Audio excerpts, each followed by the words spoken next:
الشيطان الرجيم. بسم الله الرحمن الرحيم.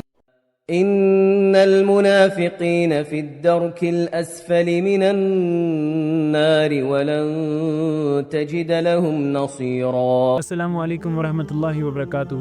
اعوذ باللہ من الشیطان الرجیم. بسم اللہ الرحمن الرحیم. ان المنافقین فی الدرک الاسفل من النار ولن تجد لهم نصیرا. رب اشرح لی صدری ویسر لی امری واحلل عقدۃ من لسانی یفقهوا قولی. ان الحمد للہ الصلاۃ والسلام علی رسول اللہ وعلی آلہ وصحبہ اجمعین. اما بعد اعوذ باللہ من الشیطان الرجیم. بسم اللہ الرحمن الرحیم.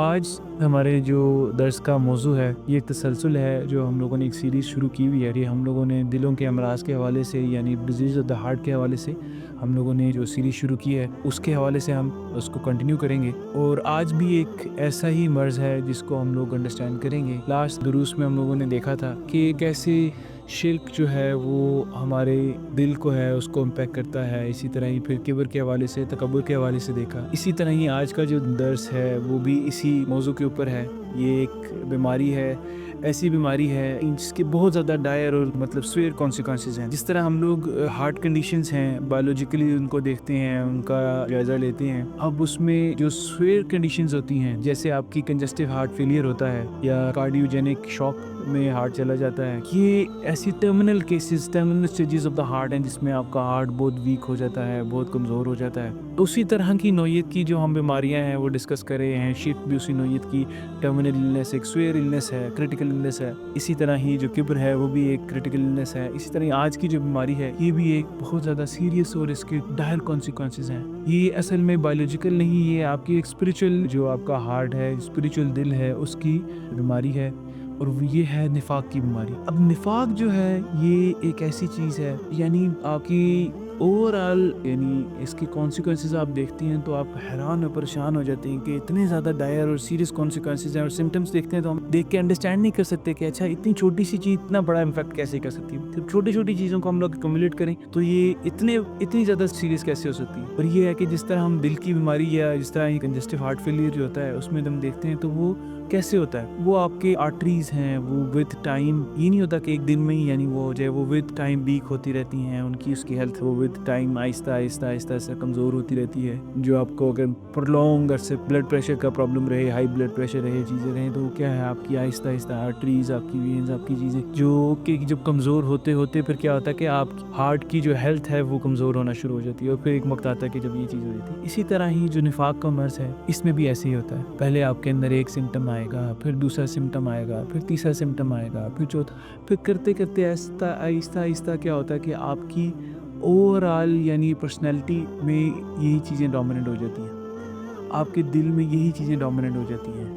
اور پھر یہ ہے کہ جب اس کے کانسیکوینسز آتے ہیں تو پھر جب جس طرح آپ کا ایک بایولوجیکل جو ہارٹ ہے وہ جب چلنا بند کر دیتا ہے تو پھر ایک دم سے اس ٹائم پہ یعنی پھر انٹل انلیس کے کوئی ٹرانسپلانٹ یا اللہ تعالیٰ کی طرف سے کوئی معجزہ نہ ہو تو چیزیں بہتر ہوں تو ہوں، پر یہ ہے کہ ویسے بڑا مشکل ہوتا ہے کہ اس کو کیا جائے. اسی طرح ہی اس معاملے میں بھی یعنی یہ والی جو پرابلم ہے یہ بہت زیادہ سویئر ہو سکتی ہے. اگر اس کو انٹریٹڈ چھوڑ دیا جائے، اس کا محاسبہ نہ کیا جائے تو یہ بہت زیادہ اس کے ڈائر کانسیکوینسز ہو سکتے ہیں. تو اسی طرح ہی جب ہم لوگوں نے جس طرح پچھلے درس میں دیکھا تھا، ہم لوگوں نے پہلے بیماری دیکھی تھی، بیماری ہے کیا، پھر اس کے بعد اس کے کانسیکوینسز اس کی یعنی یہ دیکھا تھا کہ اگر یہ کسی میں ہو جائے تو کتنی زیادہ اس کی سیریسنس ہے، کتنی زیادہ کریٹیکل ہے، یہ اگر کتنا بڑا نقصان ہو سکتا ہے. پھر اس کے بعد ہم نے دیکھا تھا کہ اچھا اس کی ریمیڈی، اس کا علاج، اس کی چیزیں کیسے ہیں. تو اسی طرح ہی اس بارے میں ہم کیا کریں گے، ہم دیکھیں گے اچھا نفاق کے حوالے سے بھی اس کے کانسیکوینسز کتنے بڑے ہیں. آیا کہ یہ سیریس بیماری ہے، کتنی سیریس ہے، یعنی اگر ہو جاتی ہے تو کیا اس کا حساب ہوتا ہے. پھر اس کے بعد اس کے نیکسٹ اسٹیج میں سمٹمز دیکھیں گے کہ اچھا اس کی سمٹمز کیسے ہیں، میں اپنے آپ میں کیسے آئیڈینٹیفائی کروں کہ اگر میرے اندر منافقت کا مرض ہے، نفاق کا مرض ہے. تو اس کے حوالے سے اسی سے ہم لوگوں کو پھر اس کی جو ہے ریمیڈی ہے اس کا بھی آئیڈیا ہوگا. تو بہرحال ہم لوگ اس کی کانسیکوینس سے شروع کرتے ہیں. سورہ نساء کی آیت نمبر 145 میں اللہ تعالیٰ جو میں نے ابھی آیت ریسائٹ کی تھی، تلاوت کی تھی، اس میں اللہ تعالیٰ نے فرمایا ایک بہت بڑی وعید ہے یہ جس کو ہم لوگوں کو یعنی سمجھنا چاہیے کہ انہوں نے کہا ان المنافقین فی الدرک الاسفل من النار، کہ جو منافق ہیں وہ جہنم کے لوسٹ کیٹیگری میں یعنی lowest pit of hell fire وہاں پہ موجود ہے.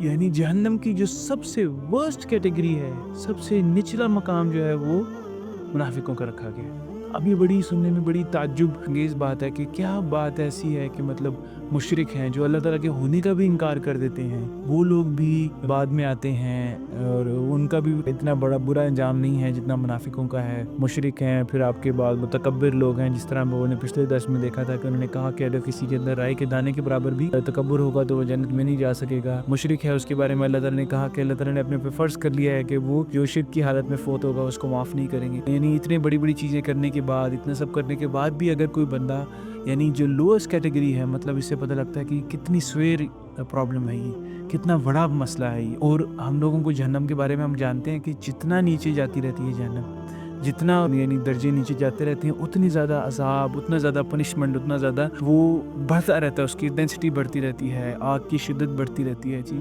تو مطلب یہ ہے کہ یہ والی چیز کو انڈرسٹینڈ کرنا ایک بہت بڑا کانسیکوینس ہے یہ، جو اللہ تعالیٰ ہمیں بتا رہے ہیں کہ جو منافق ہیں وہ جہنم کی لوئسٹ کیٹیگری میں ہیں، وہ بدترین انجام ہوگا ان کا، مشرکوں سے بھی بدترین، جو تکبر لوگ ہیں ان سے بھی بدترین انجام، کیونکہ ان کو اللہ تعالیٰ نے اسپیشلی جو ہے لوسٹ کیٹیگری ان کے لیے رکھی ہے۔ پھر اس کے بعد ایک اور وعید ہے، ہم لوگ اس کو انڈرسٹینڈ کرتے ہیں، یہ ایک حدیث ہے اور بڑی یعنی امپورٹنٹ حدیث ہے، اس کو ہم لوگوں نے صحیح بخاری میں بھی نقل کیا گیا ہے اور سنن ابی داؤد میں بھی حدیث نمبر 4753 میں یہ آئی ہے۔ اس کو میں پڑھ دیتا ہوں۔ اس میں یہ ہے کہ حدیث میں البراء بن عازب رضی اللہ عنہ سے روایت ہے کہ رسول اللہ صلی اللہ علیہ وسلم کے ساتھ ایک دفعہ ہم جا رہے تھے، ایک جنازے میں شریک تھے کسی انصاری کے۔ اس ٹائم پہ جو قبر تھی وہ ابھی خود ہی نہیں ہوئی تھی، تو آپ صلی اللہ علیہ وسلم وہاں پہ زمین پہ بیٹھ گئے۔ تو انہوں نے کہا کہ جب آپ صلی اللہ علیہ وسلم بیٹھ گئے تو ہم لوگ بھی سارے بیٹھ گئے، اور آپ صلی اللہ علیہ وسلم کے ہاتھ میں ایک لکڑی تھی۔ آپ صلی اللہ علیہ وسلم زمین پہ بیٹھ کے لکڑی سے ایسے کھرید رہے تھے۔ انہوں نے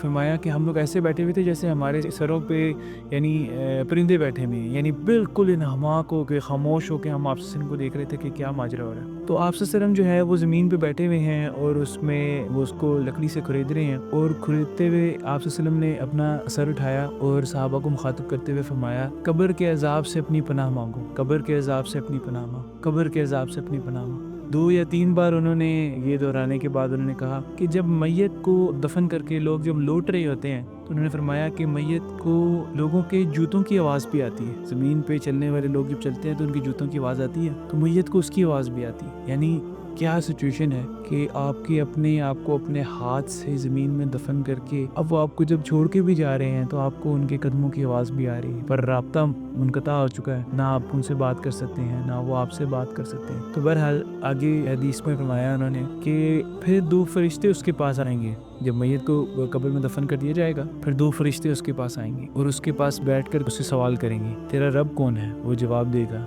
میرا رب اللہ ہے۔ پھر پوچھیں گے تیرا دین کیا ہے؟ وہ کہے گا میرا دین اسلام ہے۔ پھر پوچھیں گے اس شخص کے بارے میں کیا خیال ہے جو تم پہ مابوس کیا گیا تھا؟ وہ جواب دے گا وہ اللہ کے رسول ہے۔ پھر پوچھا جائے گا کہ تجھے اس کا علم کیسے ہوا؟ وہ جواب دے گا میں نے اللہ کی کتاب پڑھی، اس پر ایمان لایا اور اس سے سچا مانا۔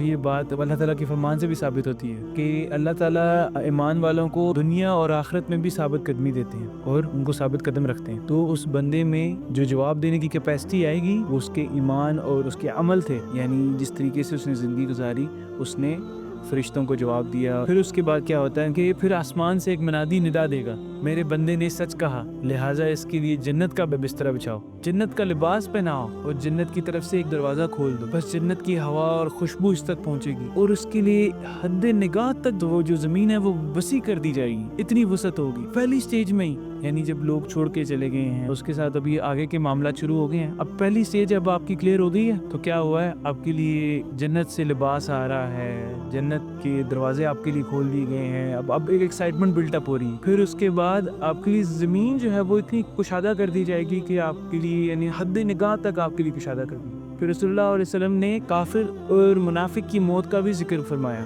اس کی روح کو اس کے جسم میں لٹا دیا جائے گا، 2 فرشتے اس کے پاس آئیں گے، اسے بٹھائیں گے اور اسے سوال کریں گے تیرا رب کون ہے؟ وہ کہے گا ہائے افسوس مجھے نہیں معلوم۔ وہ پوچھیں گے تیرا دین کیا ہے؟ وہ بولے گا ہائے افسوس مجھے نہیں معلوم۔ وہ پوچھیں گے وہ شخص کون تھا جسے تم پہ مابوس کیا گیا تھا؟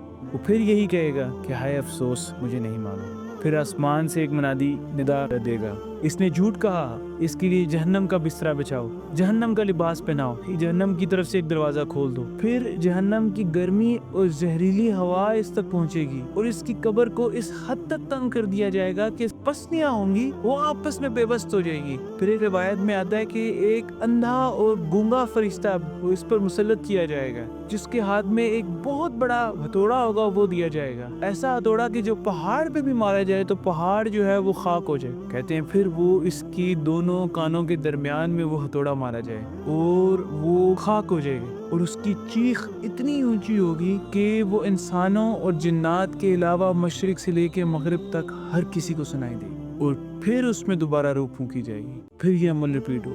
کتنی بڑی وعید ہے، کتنا برا انجام ہے کافر اور منافق کا۔ قبر میں یعنی اتنی تنگی کہ اس کی پسلیاں آپس میں پیوست ہو گئی، ایک فرشتہ مسلط کیا گیا ہے جو اتنا بڑا ہتھوڑا مار رہا ہے جو کہ یعنی آپ کو بالکل یعنی اس نے خاک کر دی۔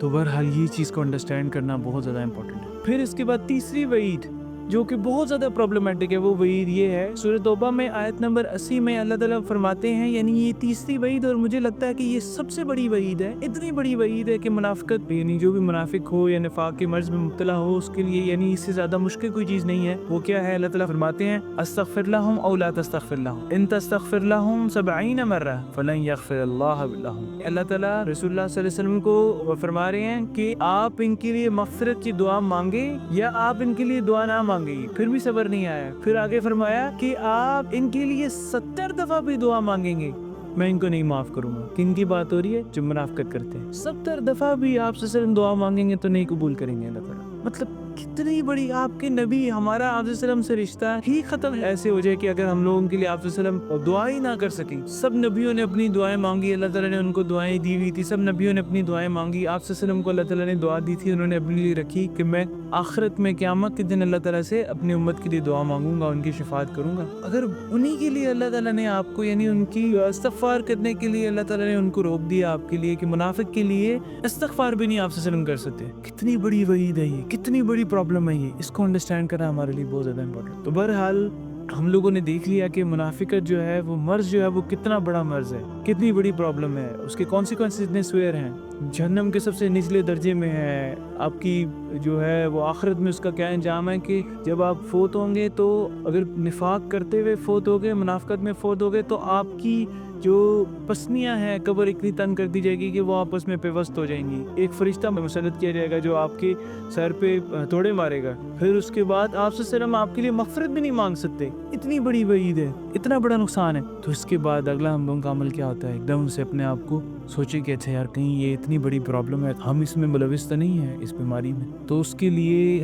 امام حسن بصری نے ایک بہت خوبصورت ایک لٹمس ٹیسٹ دیا، انہوں نے کہا ما خاف الا مومن ولا آمن الا منافق، کہ منافقت کے حوالے سے کہ کوئی اس سے اپنے آپ کو سیف نہیں محفوظ کرتا سوائے منافق کے، اور کوئی اس سے زیادہ ڈرتا نہیں ہے سوائے مومن کے، کہ آپ کے دل میں ہر وقت یہ خوف ہو کہ یار کہیں میرے سے منافقت نہ ہو جائے، کہیں نہ کہیں میں کسی نہ کسی ایک شاخ پہ نہ بیٹھا ہوں منافقت کرتے ہوئے فوت نہ ہو جاؤ۔ اگر آپ کے اندر یہ خوف ہے تو مطلب یہ ہے کہ آپ کے اندر ابھی ایمان باقی ہے۔ اگر یہ خوف نہیں ہے، اگر آپ اپنے آپ کو سیف اینڈ سیکیور فیل کر رہے ہیں کہ یار نہیں میں تو منافق ہو ہی نہیں سکتا، تو مطلب ایک بہت بڑا چانس ہے کہ آپ کے اندر نفاق موجود ہے۔ ایون کہ ہم ابھی یہ درس بھی دے رہے ہیں تو درس کے دوران بھی اگر ہم لوگوں کے ذہن میں یہ چیز آتی ہے کہ اچھا یار میں تو سیف ہوں، فلانے بندے کو اس کی ضرورت ہے، مطلب یہ ہے کہ اس کے اندر نفاق موجود ہے، تو مطلب اپنے آپ کو سیف جو کر رہے ہیں مطلب یہ ہے کہ کہیں نہ کہیں وہ نفاق کی علامت اور نشانی موجود ہے۔ تو بہرحال اس چیز کے ساتھ آگے ہم لوگ ابھی کچھ سائنس دیکھتے ہیں، لٹمس ٹیسٹ دیکھتے ہیں، کیا چیزیں ایسی ہیں جو منافقوں کی نشانیاں ہیں، اگر ہم میں پائی جائیں تو مطلب یہ ہے کہ ہم میں کہیں نہ کہیں منافقت موجود ہے۔ تو اس کے لیے ایک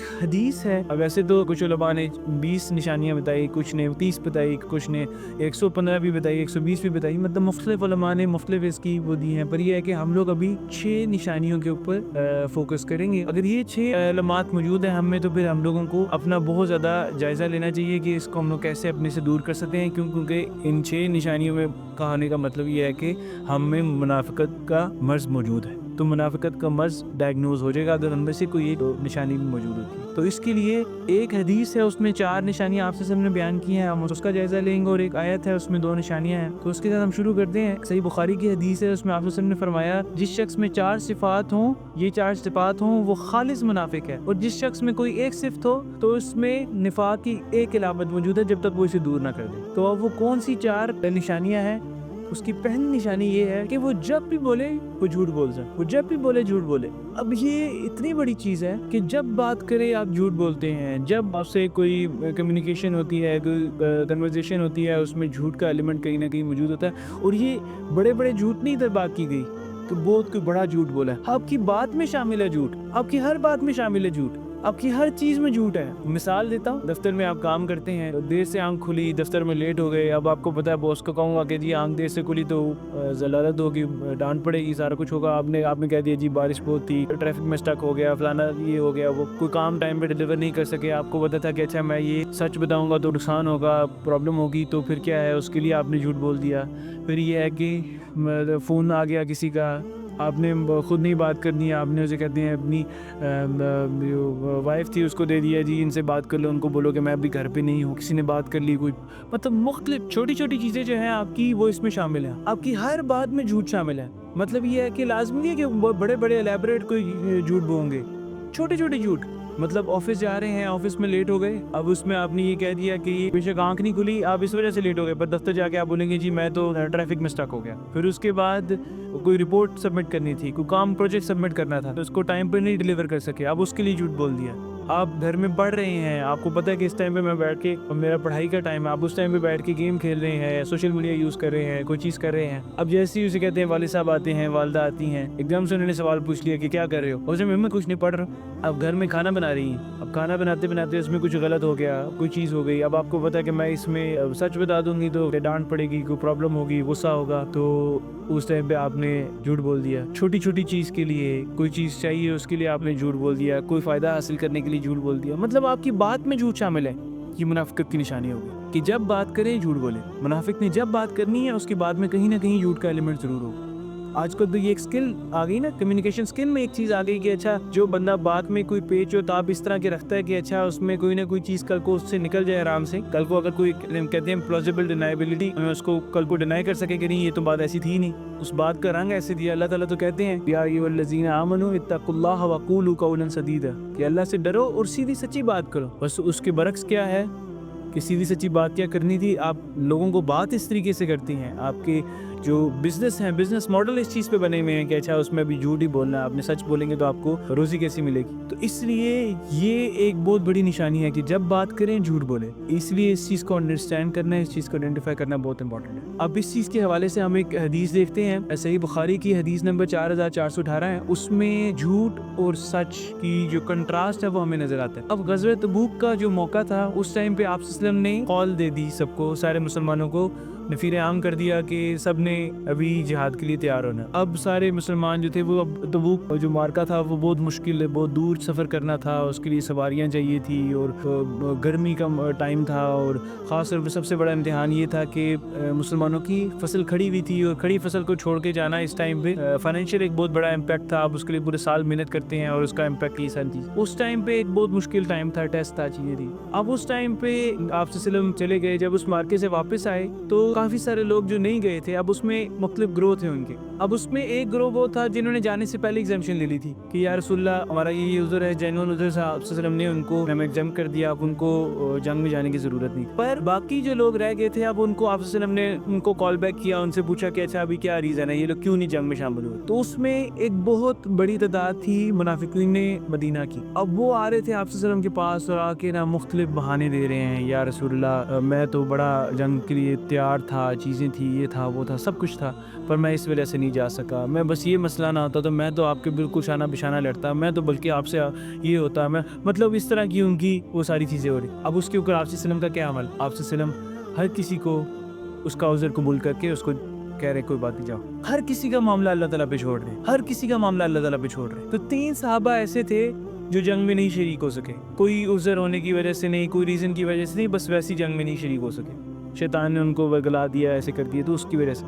تو اس کے لیے ان میں سے ایک کعب بن مالک بھی تھے، انہوں نے یہ حدیث نقل کی ہے. میں کو پڑھ دیتا ہوں, اس پہ میں بہت خوبصورت اس میں لیسن ملتا ہے سمجھنے کے لیے کہ کعب بن مالک نے فرمایا میں آپ صلی اللہ علیہ وسلم کے پاس حاضر ہوا, سلام عرض کیا, آپ صلی اللہ علیہ وسلم مسکرا دیے, مگر ناراضگی محسوس ہو رہی تھی. آپ صلی اللہ علیہ وسلم نے فرمایا تم کیوں پیچھے رہ گئے, کیا تم نے گھوڑا نہیں خرید رکھا تھا؟ میں نے عرض کیا اللہ کی قسم اگر میں جھوٹ بول کر آپ کو خوش کرنا چاہوں تو کر سکتا ہوں, لیکن اللہ کو ناراض کر دوں گا. میرے پاس کوئی عذر نہیں تھا. نبی پاک صلی اللہ علیہ وسلم نے فرمایا یہ سچ بولا ہے, اٹھو اللہ تمہارے بارے میں فیصلہ کرے گا. سبحان اللہ. مطلب دیکھیے کتنی بڑی بات ہے کہ انہیں پتا تھا کہ میں یہ بات کروں گا, سچ بولوں گا تو اس کے مجھے کانسیکوینسز بھی بھگتنے پڑیں گے. اور خاص طور پہ اس ٹائم سچ بولنا زیادہ مشکل ہو جاتا ہے جب آپ دیکھ رہے ہوں کہ سارے لوگ آ رہے ہیں, جھوٹ بول رہے ہیں اور ان کو کوئی سزا بھی نہیں مل رہی, کوئی مسئلہ بھی نہیں ہو رہا, اور آپ کو پتا کہ میں سچ بول دوں گا تو کیا ہوگا کہ مجھے اس کے کانسیکوینسز بیئر کرنے پڑیں گے, مجھے سزا ملے گی, مجھے نقصان ہوگا. اس ٹائم پہ سچ بولنا بڑا مشکل ہوتا ہے. انہوں نے ریئلائز کر خاص طور پر انہیں پتا کہ نبی پاک مجھ سے ناراض ہو جائیں گے, پر انہیں پتا ہے کہ نبی پاک کی ناراضگی سے زیادہ اس ٹائم پہ اللہ تعالیٰ کی ناراضگی ضروری ہے. انہوں نے کہا یا رسول اللہ کہ میں اگر اس ٹائم پہ جھوٹ بول کے آپ کو خوش تو کر دوں گا پر اللہ تعالیٰ مجھ سے ناراض ہو جائیں گے. بہانہ بنا کے آپ تو مجھ سے ناراض نہیں ہوں گے پر اللہ تعالیٰ کو تو پتا ہے نا اللہ تعالیٰ مجھ سے ناراض ہو جائیں گے. تو اس وجہ سے انہوں نے سچ بول دیا. اور آپ سے نے کیا کہا, آپ سے نے اس ٹائم پہ ان کی غلطی کے ساتھ انہوں نے کہا کہ تم نے سچ بولا ہے, اللہ تعالیٰ تمہارا فیصلہ کریں.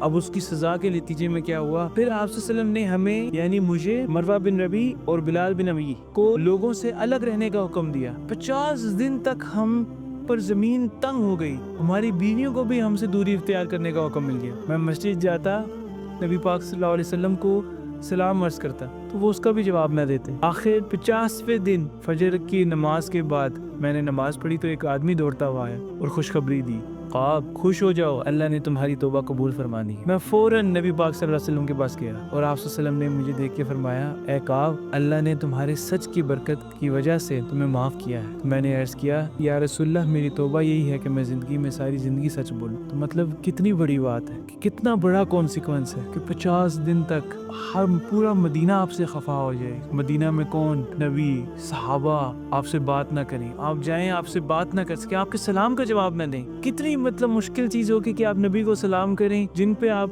کی جان بھی قربان ہے, آپ ان کو سلام کریں تو وہ آگے سے جواب نہ دیں. کتنا مشکل ٹائم ہے. اور کانسیکوینس کس کا ہے, وہ سچ بولنے کا ہے. اس ٹائم پہ جھوٹ بول دیتے تو وہ بھی چلے جاتے, پر باقی جنہوں نے جھوٹ بولا ان کے اوپر منافقت کی علامتیں ثابت ہوئی, اور ان کے لیے اللہ تعالیٰ نے ان کو معاف کیا تو ان کے سچ بولنے کی بدولت کہ آپ صلی اللہ علیہ وسلم نے کہا کہ تمہیں سچ کی برکت سے تمہیں معاف کر دی. تو یہ اتنی بڑی بات ہے جس کو ہم لوگ یعنی انڈرسٹینڈ کرتے ہیں. نارملی ہم جھوٹ بول بھی اس لیے دیتے ہیں کیونکہ ہم لوگوں کو کانسیکوینسز سے ڈر لگتا ہے کہ نہیں یار یہ بول دیا تو. اس پورے واقعے سے ہمیں پتہ لگتا ہے کہ یعنی اس سے بڑی بات تو نہیں ہوگی نا, یعنی بیویاں بھی الگ ہو گئی, کہتے ہیں مدینہ تنگ ہو گیا ان کے اوپر. قرآن پاک میں بھی آتا ہے کہ واقعی میں ان کے لیے 3 لوگوں کے لیے جو زمین تھی وہ تنگ ہو گئی. زمین تنگ ہونے کا مطلب یہ ہے کہ واقعی میں وہ کسی کے ساتھ جانا, بات کرنا, ملنا, چیزیں کرنا 1-2 دن کے لیے نہیں 50 دنوں کے لیے. پر اس سے ہم سب کو سکھانا مطلوب تھا کہ واقعی میں اگر ہم لوگ جو ہے اگر اللہ سے خوف رکھتے ہوں, اللہ تعالیٰ کی لیے ناراضگی اور خوشنودی ہمارے لیے امپورٹنٹ ہو تو ہم لوگ جھوٹ نہیں بولیں. ہم لوگ کیا کریں گے, ہم لوگ سچ بولیں گے بے شک جتنا بڑی نقصان ہو جائے, اور اس کے نتیجے میں ہم لوگ اس نفاق کی جو ایک علامت ہے, ایک نشانی ہے, اس کی بھی نفی کر دیں. بہرحال یہ ایک اس کی پہلی نشانی ہے. پھر ابھی آگے ہم دیکھتے ہیں جو دوسری نشانی ہے وہ یہ ہے کہ جب بھی اس سے بات کی جائے تو وہ پھٹ پڑے, مطلب گالم گلوچ پہ ایکسپلوڈ کر جائے. اب اس کا مقصد کیا ہے کہ مطلب کوئی آپ کو ایڈوائس کرے, کوئی نصیحت کرے تو آپ کے ذہن میں پہلی چیز کیا ہے کہ مجھے کیسے نصیحت کر سکتا ہے, آپ پھٹ پڑو. مجھے کیسے کوئی گائیڈ کر سکتا ہے, آپ پھٹ پڑو اس ٹائم پہ. یہ کیا ہے, یہ نشانی یہ ہے کہ کہیں نہ کہیں منافقت موجود ہے, کہیں نہ کہیں نفاق کا مرض, نفاق کی علامتیں موجود ہیں, اس کی اصلاح کی ضرورت. اسی لیے ہم لوگوں کو اس چیز کا بہت زیادہ خیال رکھنا چاہیے کہ لیٹ سپوز اگر کوئی بھی معاملہ ہوتا ہے, آپ سے بات کرنے میں اگر لوگ ڈرنا شروع ہو جائیں کہ ہم اس سے بات کریں گے, کوئی اس کو ایڈوائس کریں گے, کوئی اس سے مشورہ کریں گے اور یہ آگے سے ایکسپلوڈ کر جائے گا, پھٹ پڑے گا, یعنی جو ڈسکشن ہے وہ ایکسپلوڈ ہو جائے گی, تو مطلب یہ ہے کہ کہیں نہ کہیں نفاق کا مرض موجود ہے. یہ آپ سے نے فرمایا دوسری نشانی یہ ہے کہ جب بات کرے تو پھٹ پڑے. نارمل زندگی میں ہم دیکھتے ہیں آپ کسی کے ساتھ جاتے ہوئے کمیونیکیٹ کرتے ہیں, کوئی بندہ آپ سے بات کرتا ہے, بے شک اگر وہ غلط بھی آپ کے ساتھ بحث کر رہے ہیں, اب اس میں آپ آگے سے آپ کا رسپانس کیا ہے, آپ آگے سے اس کو پھٹ پڑتے ہیں, اس کو غلط طریقے سے جواب دیتے ہیں, گالم گلوچ کرتے ہیں, چیزیں کرتے ہیں, تو یہ سب چیزیں کیا ہے, نفاق کی علامت ہے. تیسری نشانی یہ ہے کہ whenever he is interested with something he breaks the trust. اس کو کوئی امانت دی جاتی ہے وہ اس میں خیانت کرتا ہے, کوئی بھی امانت اس کو دی جاتی ہے اس میں وہ خیانت کرتا ہے. اب اس خیانت کے اندر، امانت کے اندر خالی پیسے نہیں ہے. پیسے تو ہیں کہ مطلب کسی نے آپ کے پاس کوئی پیسے، کوئی مال، کوئی چیز امانت کے طور پہ رکھوا دی تو اب اس میں خیانت آپ کر دیں گے، اس کو لوٹائیں گے نہیں، اس میں کوئی کمی کر دی، کوئی چیز کر دی. نارملی اس میں امانت سے کیا مراد ہے؟ ٹرسٹ مطلب ہر چیز آپ کے اوپر، جو بھی چیز ٹرسٹ کر دی، کسی نے اپنا راز ٹرسٹ کر دیا، کسی نے اپنی کوئی بات ٹرسٹ کر دی، کوئی آپ کو کام ٹرسٹ کر دیا کہ اچھا یہ جو ہے، یہ جس طرح لیٹس سپوز باس ہے، اس نے ٹرسٹ کیا کہ اچھا یہ جو کام ہے، یہ آپ کو ٹاسک ہے، یہ اتنی اس ٹائم پہ ڈیلیور کریں گے، یہ چیز ہے یہ آپ اتنے بجے کمپلیٹ کریں گے، آپ اس ٹائم پہ اس بندے کے لیے حاضر ہوں گے. جو گھر میں خواتین ہیں ان کے لیے یہ ٹرسٹ ہے کہ انہوں نے اپنے جو لیٹ سپوز شوہروں کے راز ہیں وہ ٹرسٹ ہے. آج کل اب یہ پرابلم ہوتی ہے کہ وہ ہر جگہ پہ ڈسکس ہو رہے ہیں، گھر میں کیا چل رہا ہے، جو کدھر بھی جا رہے ہیں، کچھ بھی ہو رہا ہے، کوئی چیزیں ہو رہی ہیں، یہ کیا ہے؟ یہ ٹرسٹ ہے جو بریک ہو رہے ہیں. اسی طرح ہی جو خاوند ہوتے ہیں وہ اپنے گھر کی پرابلمز، اپنے بیوی کی پرابلمز، اپنی چیزیں جا کے، اب وہ راز ہیں ہم لوگ، اللہ تعالیٰ نے لباس بنایا ہے، پردہ بنایا ہے اللہ تعالیٰ نے، اب وہ ڈسکس ہو رہی ہیں باہر جا کے، شوہر جو ہے وہ اپنے دوستوں کے ساتھ، باقی سب کے ساتھ ڈسکس کر رہا ہے، چیزیں کر رہا ہے، سارا کچھ. یہ کیا ہے؟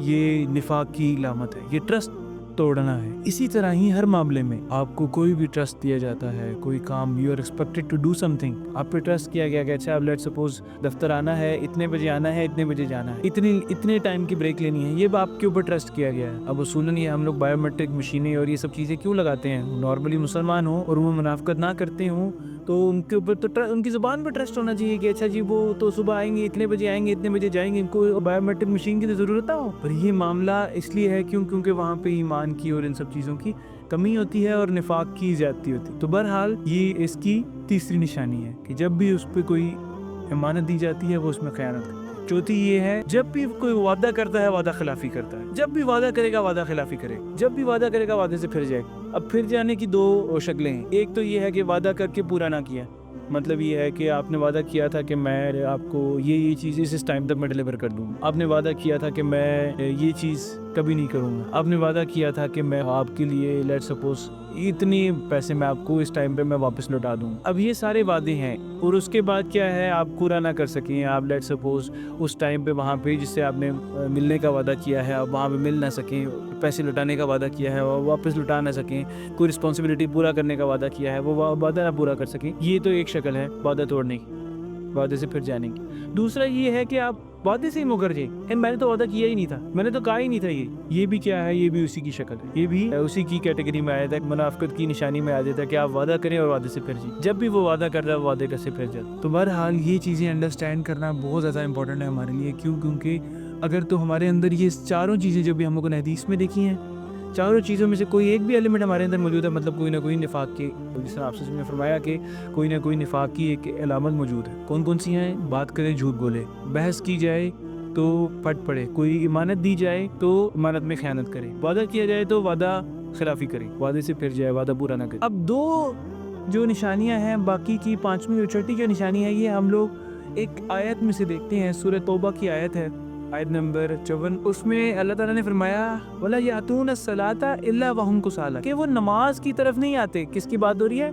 منافقوں کی، کہ وہ نماز کی طرف نہیں آتے except they are in a state of laziness، بجھے دل کے ساتھ، بھاری دل کے ساتھ، الکسراسی کے ساتھ. اب اس میں یہ بات نہیں ہو رہی کہ وہ نماز نہیں پڑھتے، نماز پڑھتے ضرور ہیں، نماز پڑھتے ہیں، نماز کے لیے آتے ضرور ہیں، پر دل نہیں ہوتا، بوجھ دل کے ساتھ آتے ہیں. یار نماز پڑھنی ہے، اچھا یہ کر لوں، وہ کر لوں، فلانی چیز ہو جائے، یہ ہو جائے، وہ ہو جائے، ہر چیز. نماز آپ کی لیسٹ امپورٹنس ہے، لیسٹ پرائیورٹی ہے. تو کیا ہے؟ وہ منافقت کی نشانیوں میں سے اللہ تعالیٰ نے بتایا کہ منافقوں پہ نماز جو ہے وہ بھاری ہے. وہ نماز کے پاس نہیں آتے ایکسیپٹ کہ وہ ان کا دل نہ ہو، بوجھے دل سے آئے. پہلے سوچتے ہیں کہ اچھا یہ ہو جائے گا، وہ کر لیں گے، یہ ہو جائے گا، پھر فجر کی نماز زور کے ٹائم پہ، زور کی نماز عصر کے ٹائم پہ، عصر کی نماز مغرب کے ٹائم پہ، مغرب کی نماز عشاء کے ٹائم پہ. کیونکہ اس میں جو یہ والا ایلیمنٹ ہے نا، نفاق والا ایلیمنٹ ہے، یہ اس کی نشانی. تو اس کو ہم لوگوں کو اپنے اندر سے نکالنا چاہیے. اگر ایسی ریزن ہے، ایسی بات ہے، فیل ہوتا ہے ایسے، یہ کوئی کسی کا جائزہ نہیں لے سکتا. میں ادھر بیٹھ کے جج نہیں کر سکتا کہ اچھا کوئی دوسرا بندہ نماز پڑھ رہا ہے،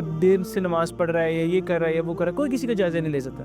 ہر انسان اپنا جائزہ ضرور لے سکتا. کیسے یار؟ اگر دل میں کہیں پہ ہو رہا ہے کہ اچھا تو دل کیوں نہیں مان رہا، بوجھ کیوں محسوس ہو رہا ہے نماز پڑھنا، مطلب کہیں نہ کہیں کوئی نہ کوئی پرابلم ہے. اس پرابلم کو ریکٹیفائی کرنا امپورٹنٹ ہے. اللہ تعالیٰ کی نماز تو اللہ تعالیٰ کے ساتھ کمیونیکیشن کا ذریعہ تھا. تو ایک بےتابی ہونی چاہیے تھی کہ اچھا جا کے اللہ تعالیٰ سے آج بات کریں گے، اسے کہتے ہیں، اس طرح ایک محبوب سے ملنے کا ٹائم ہوتا ہے، اچھا جا کے مل کے بات کریں گے، اس کو اپنے دل کی بات بتائیں گے، مطلب اس کے کمیونیکیٹ کریں گے، کنورزیشن ہوگی، بھاگ کے دل کرے جانے کا. تو یہ کیا چیز ہے؟ اگر ایمان اور وہ سب چیزیں موجود ہیں اور اس کا برعکس ہے، اس کا عکس ہے، کیا ہے آپ کا یہ جو منافقت ہے. منافقت میں کیا ہے کہ نماز کی سے آپ بالکل بھی آپ کا دل نہ ہو، بجھے دل سے جائیں. نماز پڑھیں ضرور پر بجھے دل کے ساتھ پڑھیں.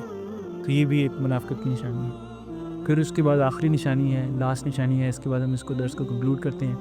اسی آیت میں آگے انہوں نے فرمایا لاسٹ جو نشانی ہے، جو منافقوں کی چھٹی نشانی جو ہم لوگ ڈسکس کرنے لگے ہیں، وہ ہے وَلَا يُنْفِقُونَ إِلَّا وَهُمْ كَارِهُونَ، کہ وہ اللہ کی راہ میں نہیں خرچ کرتے ایکسیپٹ کہ ان کے دل میں افسوس، ان کو برا لگے، دل میں تنگی محسوس ہو. کچھ اللہ کے لیے خرچ کر بھی رہے ہیں تو دل میں یہ آ رہا ہے کہ یار اس پیسے کا ادھر بہتر استعمال ہو جاتا، وہاں پہ یہ کر لیتے، وہاں پہ یہ ہو جاتا، یہ فلانی چیز ایسے ہو جاتی، یہ ایسے ہو جاتا. اب یہ سوچ شاپنگ کرتے ہوئے ٹائم ہی آئے گی. وہاں پہ آپ دیکھیں گے نا، چاہے کوئی چیز 1000 روپے ایکسٹرا ہے، اور کوئی بات نہیں، پیسے ہیں کس چیز کے لیے، اسی چیز کے لیے. یہ سوچ کپڑے خریدتے ہوئے، جوتے خریدتے ہوئے، آپ کو کھانا کھاتے ہوئے تو نہیں آئے گی کہ اچھا یار یہاں پہ ایکسٹرا لگ رہا ہے تو کوئی بات نہیں یار، یہی تو یو اونلی لیو ونس. پر یہ چیزیں اس ٹائم پہ آتی ہیں جس ٹائم پہ آپ اللہ کی راہ میں خرچ کرتے ہیں. اگر تو اس ٹائم پہ آ رہی ہیں تو مطلب یہ ہے کہ دل میں کہیں نہ کہیں نفاق موجود ہے.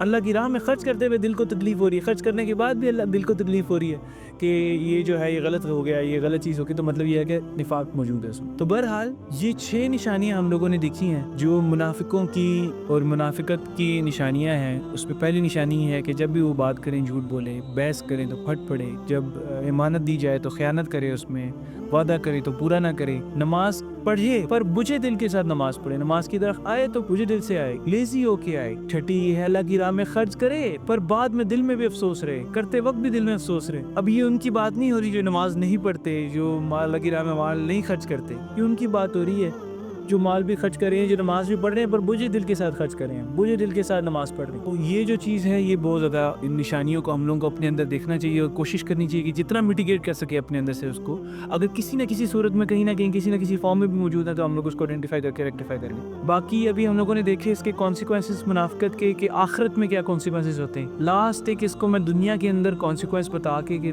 دنیا میں منافقوں کا کیا انجام ہوتا ہے اس کو بتا کے درس کو کنکلوڈ کروں گا. وہ یہ ہے کہ اللہ تعالیٰ جو ہے وہ فرماتے ہیں، آپ وسلم کو ایڈریس کر رہے ہیں اور قرآن پاک میں فرمایا انہوں نے کہ ان کا مال اور ان کی اولاد آپ کو تعجب میں نہ ڈال دیں، آپ کو امپریس نہ کر دیں. اللہ تعالیٰ تو ان کے مال اور ان کی اولاد سے ان کو اذیت دینا چاہتے ہیں اس دنیا میں بھی. مطلب آخرت کا انجام تو اپنی جگہ پہ ہے، جو ہم لوگوں نے پہلے پڑھا کہ ان کے جہنم کے آخری درجے میں فرشتہ مسلط ہو کے وہ سر پہ دوڑے مارے گا، پھر آپ سے صرف دعا بھی نہیں کریں گے. وہ سب چیزیں تو آخرت کے معاملات ہیں. دنیا میں جس اولاد کے لیے، جس مال کے لیے ہر چیز انہوں نے کی، حرام حلال کی جو تمیز تھی وہ ختم ہو گئی، جھوٹ بولا، وعدہ خلافی کی، جو امانت تھی وہ امانت میں خیانت کی، وعدے پورے کر کے وعدے توڑ دیے، جو صبح سے لے کے شام تک جھوٹ پہ جھوٹ بول کے مال کما کے لے کے آئے. جس اولاد کے لیے، جس مال کے لیے سب کیا، اللہ تعالیٰ نے کہہ رہے ہیں قرآن پاک میں آپ کو یہ تعجب میں یا امپریس نہ کر دیں یہ چیزیں ان کی، میں تو یہ نہیں کہ تو ان کو عذاب دوں گا. دنیا میں کتنی بڑی بات ہے کہ جس مال کے لیے، جس اولاد کے لیے ایک منافق ساری زندگی دو کرتا ہے، ساری زندگی محنت کرتا ہے کہ یار میں یہ کر کے اس کو بچا لوں، میں یہ کر کے اس کو جوڑوں، میں یہ کر کے اس کو اپنی اولاد کے لیے رکھ لوں، اپنے بچوں کے لیے رکھ لوں، اپنے مال جڑ جائے، میرے پاس پیسے آ جائیں گے، ہو جائے. اللہ تعالیٰ کہتے ہیں میں انہی کے تھرو ان کو اذیت دیتا ہوں، ٹورمنٹ کرنے کے لیے میں نے یہ، عذاب دینے کے لیے میں نے یہ رکھا ہوا ہے. دوسرا پارٹ اس کا یہ ہے آیت کے اینڈ پہ وہ کہتے ہیں کہ ان کی روح نکلے گی جب وہی کفر کی حالت میں. مطلب یہ ہے کہ جو منافقت کر رہے ہوں گے ان کے لیے ان کی روح بھی جب نکلے گی تو وہ کفر کر رہے ہوں گے. کتنا بڑا یعنی ان کا انجام ہے دنیا میں بھی اور آخرت میں بھی. ہم اللہ تعالیٰ سے دعا کرتے ہیں کہ اللہ تعالیٰ ہم لوگوں کو منافقت جو بھی نشانیاں ہیں ان نشانیوں کو اپنی ذات میں، کسی کے اندر نہیں، اپنی ذات میں. ہم دوسروں کے بارے میں سوچتے رہیں گے فلانا ایسے کرتا ہے، فلانا یہ کرتا ہے، فلانا بڑا منافق ہے، یہ ہے وہ ہے. اللہ تعالیٰ نے کسی کا کسی سے نہیں پوچھنا. میرے سے کسی کا نہیں پوچھیں گے اچھا وہ منافق تھا تو تم نے کیا کیا.